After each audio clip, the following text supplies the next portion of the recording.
Good morning, everyone. I want to thank you all for being here this morning, especially on our non-usually scheduled Friday. Um, I first learned about Captain Moore, or Charles Moore, excuse me, while I was working on marine debris issues when I lived in Hawaii. I saw firsthand the massive impact of our plastic use on local beaches and wildlife, as multiple layers of marine debris can be found on the shores of all northeast sides of all Hawaiian islands. During that time, I attended a zero waste conference where I had the privilege of hearing Captain Moore speak, and I'm thrilled that you will get to hear him today. Captain Charles Moore is a plastics research scientist and veteran seafarer. In 1997, while sailing through the North Pacific Gyre, he discovered an immense field of floating plastic that has become known as the Great Pacific Garbage Patch. He went on to found the nonprofit Algalita Marine Research and Education to investigate marine debris and raise public awareness of the issue. His landmark 1999 study revealed that there's 6 times more plastic than plankton in the ocean and brought it to global attention. More recently, in May 2020, he established the Moore Institute for Plastic Research, for Plastic Pollution Research, where he served as research scientist and continues his work monitoring the impacts of microplastics and nanoplastics on our environment. Please join me in welcoming Captain Charles Moore. Welcome. Thank you. Glad to be here with the various stewards, for senior stewards acting for the environment. That's very important that we have our seniors active. Activism is the key. If you could put that slide up with the Murex shell, and apologies to the poet John Masefield. It says, "I must go down to the beach again, the sandy beach and the shore, and all I ask is a Murex shell to hear the ocean's roar." And that's in the late 1940s. On if any of you from Southern California, that's Thousand Steps Beach in Laguna Beach. And then the Murex shell is from our travels in Baja California, where there were a lot of Murex on the beach there. So this is just to get you into the idea that the ocean has been my passion. And the title of that poem by John Masefield is Sea Fever. And I'm not quite sure that I've had a fever to be in the ocean, but it's certainly a strong desire. Next. So, as part of my education, I started basic seamanship classes teaching with the Long Beach Power Squadron, and I became commander in 1991. And this is a national organization and with a couple international chapters, founded by the Boston Yacht Club and big in the New York Yacht Club. And their national mission was to promote safe boating through education and piloting, seamanship, and navigation. And that burgee there is, by an act of Congress, allowed to be flown in place of the United States ensign on our ships at sea. So we have done a lot of education for mariners in wartime, teaching them the basics of small boat navigation. Next. As commander, I had my own vessel, the Kai Manu, means seabird in Hawaiian, and it was under sail, able to go long distances. The first time I was able to single-hand it away from home. And the past commander, Mossy Kent, was an artist, and he made these, for each new commander, these chart that I framed there with the vessel of the commander's choice, and then the distance and the area that was navigated by that commander. So I navigated from Morro Bay off Central California to Punta San Quintin off northern Baja California, and even often single-handed. But I always was interested in marine research and realized that there was a need for a more stable platform, because a monohull is rocking all the time. So go ahead to the next slide. Uh, I searched around for a vessel that I could adapt to a marine research vessel and was unsuccessful. So I really focused on environmental research because I learned that that's the ammunition that gives weight to the need I saw for changes in government policy regarding the environment. As the environment deteriorated around me, I consider myself a marine mammal, swimming, diving, surfing, sailing, and many times in the water more than out. I saw the quality of the water deteriorating. I saw bacterial contamination shutting down beaches, and I figured environmental research was important. So uh, I ended up reading every issue of Multi-Hull magazine, trying to figure out the best stable platform for research, and came up with a design by Locke Crowther in Australia, and we built this vessel in Tasmania. Next. Uh, it's they call it aluminium there, and uh, this is Locke Crowther's design. It had to be in metal, and her first research voyage was by a friend of mine was a geologist with the Tasmanian Department of Mines. You know, in Australia, you don't want to marry a doctor or a lawyer. You want to marry a geologist because in Australia, it's the mining and the extraction that creates wealth. It's socialized medicine, and when you get in a bar fight and break your leg, you just get up and have another drink. You don't call a lawyer. So this is the Kaimanu, and she did a research voyage with geologists from the Tasmanian Department of Mines to a remote island off the Roaring Forties where they wanted to get samples that they'd never been able to get geological samples from before, and we were successful in doing that. Next slide. So there she is after almost 30 years in service and still in good shape. The original ocean plastic monitoring vessel, which was launched out of Macquarie Harbor in Tasmania in October of 1995. So uh, the discoveries that she made basically revealed our planet's newly formed plastic footprint. Next. She and I have traveled over 150,000 miles together, uh, approximately over the area of 1/3 of the Pacific Ocean, and we've monitored the ocean's plastic load. Next slide.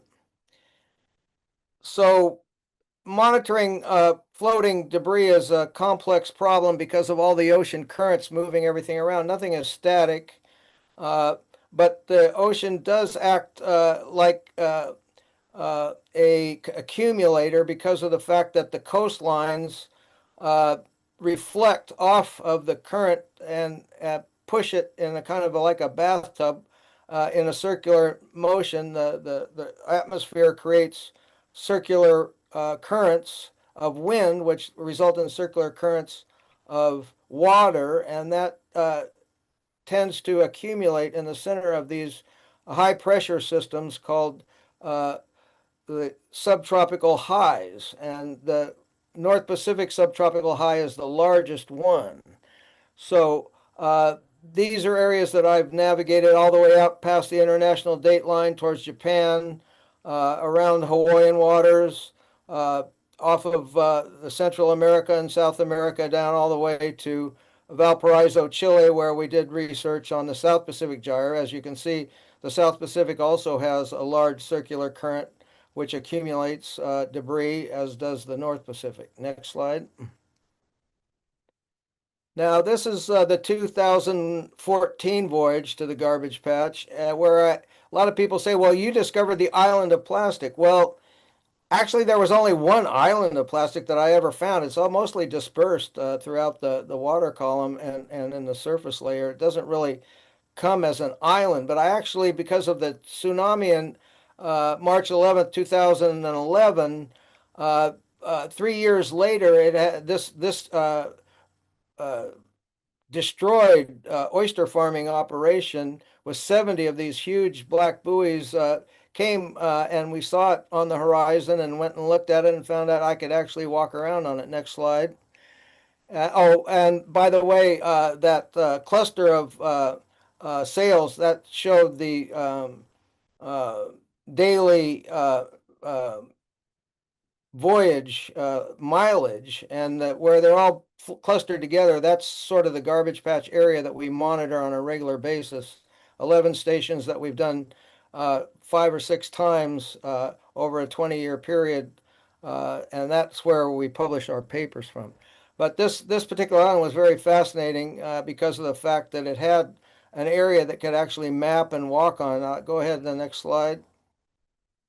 And you could dive underneath it, and you could see why it didn't disperse. Well, because it had anchors. It had sea anchors. It had these long uh, net with weights on it at the bottom that had been caught and acted as an anchor, preventing this island from being pushed away by the winds, which normally the wind will disperse these large buoys. The first thing that came after the tsunami to Pacific Northwest was a buoy, and it only took a few months, like 6 months, to get out there from Japan. But because of these anchors, it was stable. So next slide.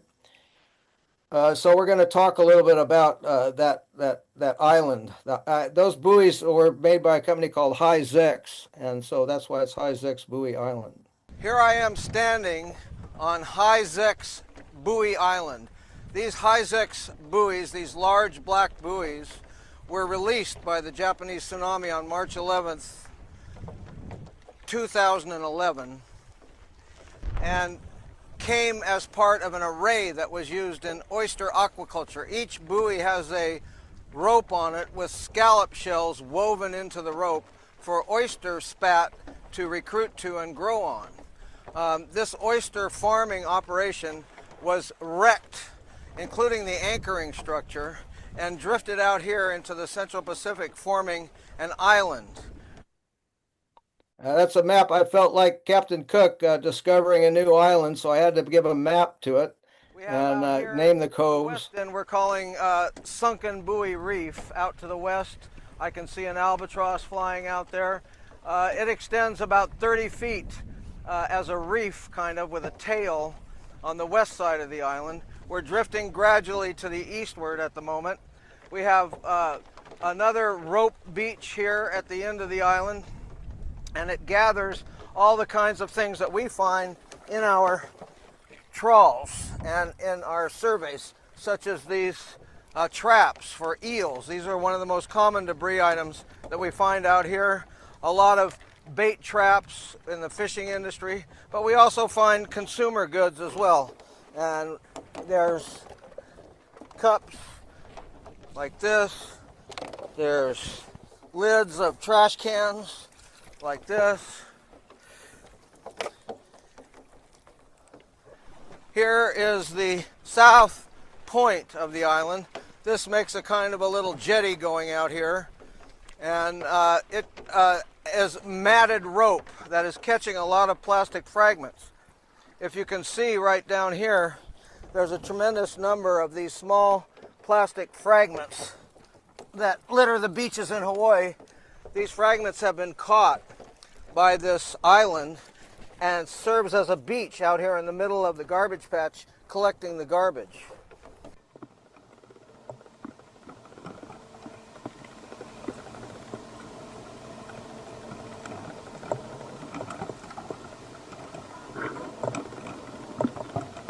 Driftwood as well, as you can see here.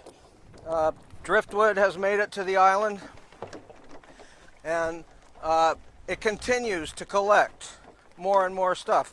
We do not have the technology or the wherewithal to tow it away or dismantle it and take it away. We're a small research vessel, so this will have to remain here when we leave. Now we're going to look underwater and see what that looks like from a diver's perspective. And you might realize that these nets that are going to be shown catch fish, and we call that ghost fishing. And I've never seen a better example of a ghost fish than this. This is a pelagic chub, and the skeleton is of a mahi-mahi dorado. And you can see that the anchors are waterlogged wood and metal down there. And the barnacles that would survive near the surface, when they get waterlogged and go down, the barnacles die. I think they'll show a close-up of the barnacles there. They're not respiring like normal barnacles would at the surface. They'll open and shut, but these are too far down and they're dead. But that's a sea anchor. That waterlogged piece of wood is what held that island together while it was drifting, and instead of dispersing it.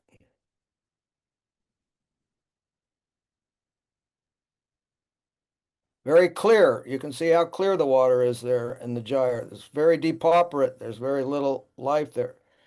And you know, we if you just go around the boat, not just on the island, but in that general area of the garbage patch, and collect what you can find in a half an hour or so, and put it out on the deck, you'll get an image like the next slide. And everything in the ocean, because it is so remote and so depauperate, so there's so little plankton out there, no upwelling to bring it to the surface and serve as food. So everything gets tested. That all this plastic is unique in the sense that a fish has to swim a long way to find something to eat, and when they're seeing this plastic, they think, well, maybe it's something I can eat. So everything gets chewed up out there, and that's why I'm showing an example of a hole in a soap bottle there, and I'm showing the mouth print of what has been eaten away. And so there's not only are these plastics being created by fragmentation, they're also little chips of them are being eaten off at every trophic level, from the small plankton to the large species. They're munching on plastic. Next slide. This is the technique that we use to collect debris in the ocean. It's called a manta trawl. It's like a manta ray with two wings and a wide mouth, and it's designed to capture all surface water down to about 20 centimeters. And you can see the collection bag here, and we're going to show it just how much plastic is collecting in there, and then we can stop the slide and go to the next one, which is the removing of that bag and putting it in the a petri dish. And you can hear the scientists taking their measurements, asking if the flow meter has been checked, because every bit of water that goes through that net, we have to calculate how much has flowed through there. And then we remove this bag and put the contents in a petri dish.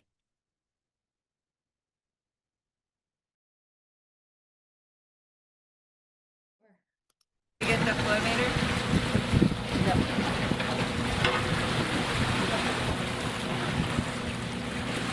And we need some seawater. Yeah, I'm ready to fill that up. 228553855. Lorena Rios, University of Wisconsin at Superior.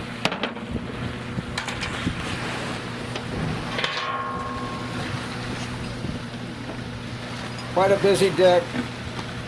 A lot of ropes. All have a use, but they're all littered all over the deck. All these devices are needed, well organized. Now we're going to take the seawater and rinse the outside of the bag, and use a toothbrush that I found out in the garbage patch to scrape the side of the bag and get the small plastics down into the petri dish. Okay. And you know, there was so much plastic out there that we had to reduce the amount of time that we could trawl. In 2014, I started this in 1999, and by 2014, it had increased to the point where I couldn't do a whole trawl. I had to do part of a trawl, otherwise the bag would fill up. So we'd have to start and then take the sample out and then do it again.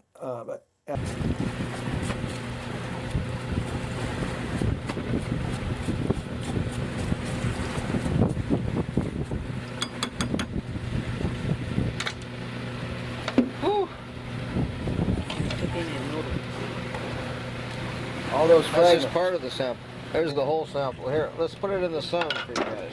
So, as we said, there was bigger parts that weren't in that bag that we pulled out before we got to the bag. So what do I do with all this field work in our samples? You know, you can't just tell people about it. I learned the hard way, the scientist dictum. If it isn't published in a peer-reviewed scientific paper, it didn't happen. So we have to publish. And the way we do that is we take these samples to the lab. We calculate not only the size, shape, and type of plastic, but also the color and the quantity. So those statistics get published in a paper. That we've done collaborations with Chinese students. Here's a bunch of them here in front of our institute. Next slide. And this gives you an idea of what we've come up with. And we do it by the size class, which is on the left, and by the type of plastic, which is on the right. And you can see, you know, if you crumble up a cookie, you get a lot of cookie crumbs. But in the plastic pollution issue, these cookie crumbs disappear, and they do it because they get consumed and get stuck with marine snow, which is all the detritus that have everything that lives and dies in the ocean becomes marine snow that eventually settles to the bottom and it collects these particles. So the larger particles aren't part of the marine snow, but the smaller ones are, and you'll see that those size class get smaller and smaller. The types of plastic is fragments, the line from the fishing and from clothing. Then there's the films, and then there's the raw material of the plastic industry. People don't realize that everything that's made out of plastic starts its life as a plastic resin bead about the size of a grain of rice, and that are called nurdles. That's one common acronym for them. And then there's the foam. And the reason we don't see the styrofoam out there is because polystyrene is heavier than water, and these little expanded polystyrene beads that are puffed, like puffed rice, the walls break out in the ocean and it settles. So we don't see a lot of foam out in the middle of the garbage patch over 1,000 miles from land. This is the remotest part of the ocean as far as you can get from land anywhere on Earth. Next slide. So that paper that Jenna mentioned found 6 times as much plastic as zooplankton in our surface samples. And uh, next slide.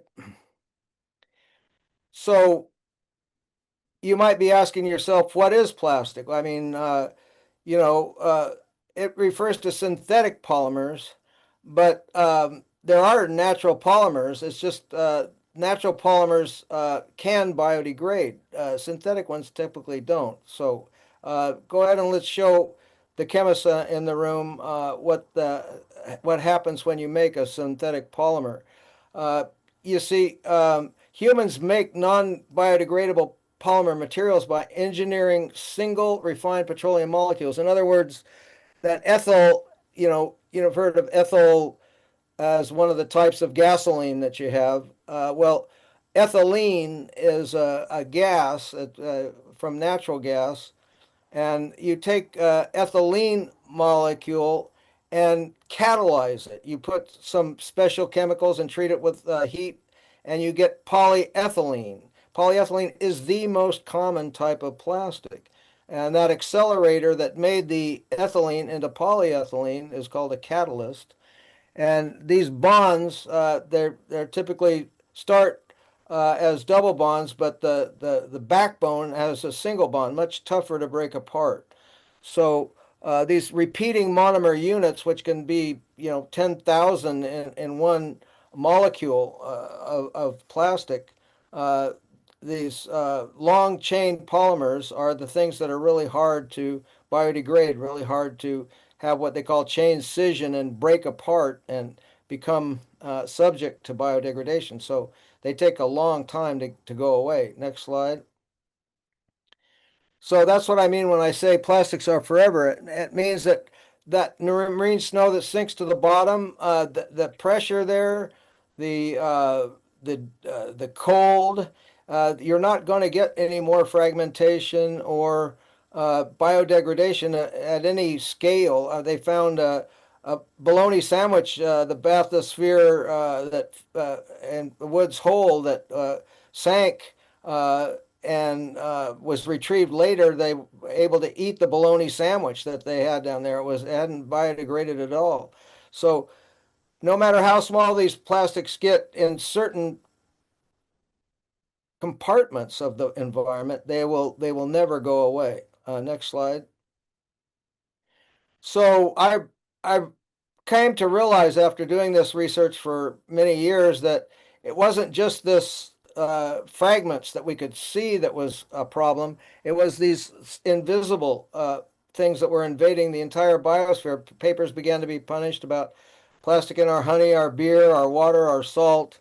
And I wrote a paper for the Chinese Society of Oceanography called Invasion of the Biosphere by Synthetic Polymers, What Our Current Knowledge May Mean for Our Future. I did that in 2018 and published in around 2019. And then just 6 years later, those predictions that this was going to be a problem for our future have come to pass in the sense that now bioavailable plastic is producing cognitive decline in the old and hormonal disruption in the young, meaning telearch, the time that women begin to menstruate is going down, breast development is happening sooner. That's endocrine disruption in the young, adding, feminizing the environment.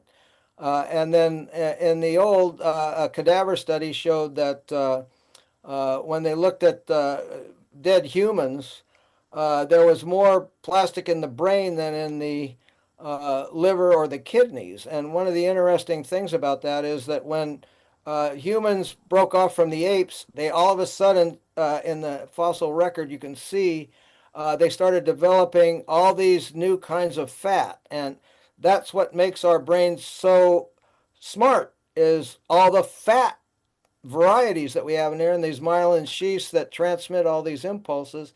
They've created this smart fat. That's what got us to where we are today. But now we're getting dumb plastics in our smart fat. Not a good thing. Next slide.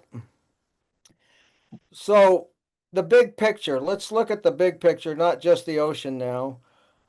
We make more unrecoverable plastic waste than any other material people use. And by unrecoverable, I mean truly unrecoverable. We can't get it back. It kind of has destroyed this concept of the circular economy because we just can't get this stuff back. It's not like where your tree, the leaves fall, they compost and you get nutrients to keep the tree growing for hundreds of years. We're not going to get these plastics back, so we get to make more plastics out of them when they're in so many different compartments that are impossible to access. And just think of this, the annual production exceeds humanity's total weight. That's like saying in 1 year, the plastics that you use are going to equal weight, your weight. And a lot of that stuff is not just going to be discarded, it's going to be in you. You're going to breathe it, you're going to eat it, and that huge annual production is going up. So let's talk about monitoring, which I think is the dirty work of science. You don't get the Nobel Prize for monitoring over and over, going back to the same place and doing the same thing and trying to figure out what the changes are. But that's very important to know what our situation is. So let's talk about plastic waste in the atmosphere, the soil, the rivers, lakes, aquifers, drinking water, and in the ocean. But not forgetting we're actually doing this to ourselves in outer space. Let's see the next slide. You know, John Glenn has a cartoon here, and it says 50 years ago, when I went into space, there actually was space. In other words, all that junk you see floating around out there wasn't there. And that's a depiction of it there on the left. Next slide. Now, just think about all these low Earth orbits. We're launching a couple of these multiple satellites per week now out into this low Earth orbit. So that's why it's so clogged up out there in low Earth orbit. And then you've got all these other medium Earth orbits, outer Earth orbits. This is all this trackable debris. There's a lot of stuff that's been exploded out there that's too small to track. There's just microplastics out there too. Now, the Kessler syndrome says that we could have so many collisions from all these things as they move around haphazardly that we will be unable to launch rockets. And he actually said there's so much space junk in orbit and it may jeopardize launches and lives, and that was a while back. So there's very difficult situations arising in which maneuvering has to take place in order to avoid space debris in order to do these launches. Next slide. So, well, you say, well, a lot of this stuff will burn up in the atmosphere if we try to, say, for instance, put a little laser propellant on it and push it out of orbit so it will crash into the atmosphere and burn. But then we produce these aluminum oxides, metallic oxides, nitrogen oxides, unburned propellants, water vapor, gaseous compounds, black carbon compounds, fibers, and film fragments. Who knows what else? It all adds up to what atmospheric scientists are calling atmospheric murk. It's making the atmosphere murky. It's starting to do cloud seeding on a haphazard basis that we're not able to predict because these water molecules accumulate around this atmospheric murk and then precipitate out in unpredictable ways. Next slide. So small UV-exposed plastics fragment more quickly in air than plastics in the other four environments, creating atmospheric murk. So cloud seeding. People who invented plastics, this is a quote from Laura Ravel, the people who invented plastics were very proud of inventions that transformed society in many ways. I doubt they envisioned that plastics were going to end up floating around in the atmosphere and potentially influencing the global climate system. And then we'll talk about health effects. Breathing, and I mentioned that. Fiber exposure during a meal via dust fallout in a household. 68,415 particles max every year for each person. And then, so you get asthma type reactions, chronic bronchitis, pneumonia, pulmonary emphysema, formation of reacting oxygen species that damage cells and cause irritation in the respiratory tract, potentially leading to cancer after chronic exposure. And now, of course, we talked about how it ends up in the body as liver and kidney attempt to expel it, and then how cholesterol and other fats stick it to the brain. Next slide. So let's talk now about the land surface layer, microplastic soil pollution. This is a Korean study here. The average number of microplastics in agricultural land in Korea, residential areas, roadsides, parks, and forests were, and then they put all these numbers out there in the thousands. And then the thing about these microplastics just laying around on the soil is that they're lighter than typical soil puddles. Just think about it. If we were not able to get rid of dust in our bodies, we'd be made out of clay. So the body is very effective at getting rid of the dust we breathe. It's just plastic is different. It has a non-polar molecule which is not easily removed by typical bodily processes. So these plastics get easily blown away by wind erosion, and microplastics have lower threshold velocities than soil particles. So this shows that light, small-sized microplastics can be easily carried away by soil erosion in both agricultural and natural lands and pose a significant risk to human health. So there you go. That's the land. Next slide.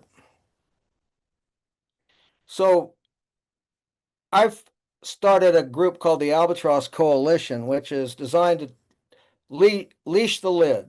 The most common identifiable object I find out and floating in the ocean is the bottle cap. And you can see this poor juvenile albatross died at about 6 months old because it couldn't regurgitate this material. They don't have a regurgitation reflex until they're just ready to fledge. And so they pile up all this plastic inside of them. It's fed to them by the parent. And imagine, this weighs 2 pounds. This little bird, a 200-pound person would have 100 times more if you did it by weight. So, I mean, just look at the quantity of junk inside that bird's stomach. This is alarming to, that image needs to be um, promulgated, and it has been. And what we're trying to do is create a leash the lid system so at least we don't get these floating bottle caps everywhere that these birds are eating. Next. So we're calling it a plastic plague. It's overtaking man-made and natural systems, and control and cleanup is not working. There's no controls out there. Production is surging, and cleanup is just a drop in the bucket. It's like bailing out the bathtub while you've got the spigot on. Only the spigot is going much faster than you can bail it out. So space debris also, is part of that. We can't forget about that. So all those compartments that I mentioned are increasing rapidly, and the only way to change that is to go towards prevention. But we have a thing in the United States, not so much in Europe, against the precautionary principle. We just want to see how bad stuff's get, and then when we have a crisis, we try to deal with it. We're not going to slow down production because we don't want to slow down that surging economy that we keep seeing making all-time highs on the stock market. So that prevention, although that's what's needed, is not in the offing. Next. So that's what I say. Plastics like diamonds are forever, but we don't give up the fight. Algalita is the education arm. Moore Institute is the scientific arm. And I've started a new group called Plastic Intelligence. Since forever is a very long time, we need to deal with a resistance movement towards creating more plastics in areas that are ready to push back against their plastic footprint. Next slide. So our three partners' unifying mission is to create a thriving community of plastic pollution activists, educators, and researchers to achieve our ultimate goal. And this is a quote from me: the creation of a world where plastic pollution is unthinkable. It's in my book, Plastic Ocean. I say, my goal is the creation of a generation in the future where they just have got a handle on plastic pollution, and adding more to the environment would be unthinkable. Next slide. And so we talk about activism as being more important than research and education because in spite of all the facts out there and all the educators that are teaching about the facts, they've been unable to direct policy and technological prowess towards its obvious goal, human good. These are human bads. The plastic pollution that we talked about, that's a human bad. That's something we make that's bad. We're not able to direct ourselves toward human good. So this pure science and impartial education are fully politicized, as we know too well. And we got to do better than just survive because our world has become the stuff of total administration. Everything is just involved in being administered by one party or another or one movement or another. And even the administrators are absorbed by it. The folks that run the cloud, the new techno-feudalists, they themselves are a party to this ingestion of plastics.